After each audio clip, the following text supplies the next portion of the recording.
যাক বাবা, রান্না বান্না শেষ হয়ে গেছে। এবার একটু যেন বসি। কটা বাজে দেখি, ঘড়িতে সবই 12:30 বাজে। একটু এখানে রেস্ট নিয়ে নিই। কিছুক্ষণ পরে জামা কাপড়গুলো বরং কেচে দেবো, সেটাই ভালো হবে। শীতের সব জামা কাপড়ই পড়ে গেছে, কাচা হয়নি কিছু। সোয়েটার চাদর সবই তো পড়ে গেছে, সেগুলো কেচে দিলে ভালো হয় মনে হয়। আজকে তো বেশ ভালোই রোদ উঠেছে আকাশে, দিনে দিনে শুকিয়ে যাবে। না, বেশি সময় নষ্ট করবো না, এক কাজ করি, যা যা কাচার আছে কেচে ছাদে মেলে দিয়ে আসি, তারপর না স্নানে যাব। যাই বরং, কাচতেই যাই।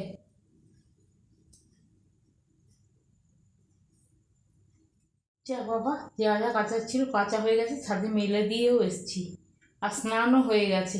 এবার যাই, তাড়াতাড়ি করে খাবারটা খেয়ে নিই দুপুরে। যাই।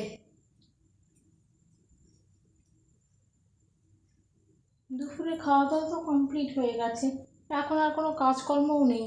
আর জামা কাপড় তো ছাদে মেলা আছে, সেগুলো প্রায় শুকিয়ে গেছে। এখন কি তুলবো জামা কাপড়গুলো? বাইরে তো দেখছি বেশ ভালোই রোদ আছে। না, একটু শুকোক বরং, এখন তুলবো না।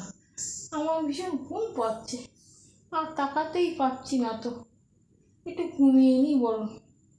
অনেক জামা কাপড় তো কেচেছি, সোয়েটার চাদর মাফলার শীতের সবই কাচা আছে, সাথে মিলে রেখেছি। রোদ তো আছে। না থাক, এখন আর তুলবো না। এখন বরং আমি একটু ঘুমিয়ে নিই, বিকেলবেলায় বরং তুলবো। যাই।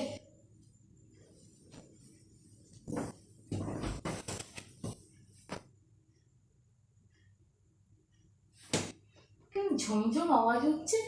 এ মা, বাইরে তো মুষলধারে বৃষ্টি পড়ছে। এবার কি হবে? আমি তো সোয়েটার চাদর মাফলার শীতের সব জামা কাপড়গুলো কেচে দিয়েছিলাম, শুকিয়ে গেছিল প্রায়, তুলে আনলেই পারতাম। এখন তো বৃষ্টি পড়ছে, এবার আমি ছাদে যাবো কি করে জামা কাপড় তুলতে? সবগুলো তো ভিজে গেল। এবার কোথায় মেলবো এত জামা কাপড়? শুন, আমার ভালো লাগে না কিছু, আমার আর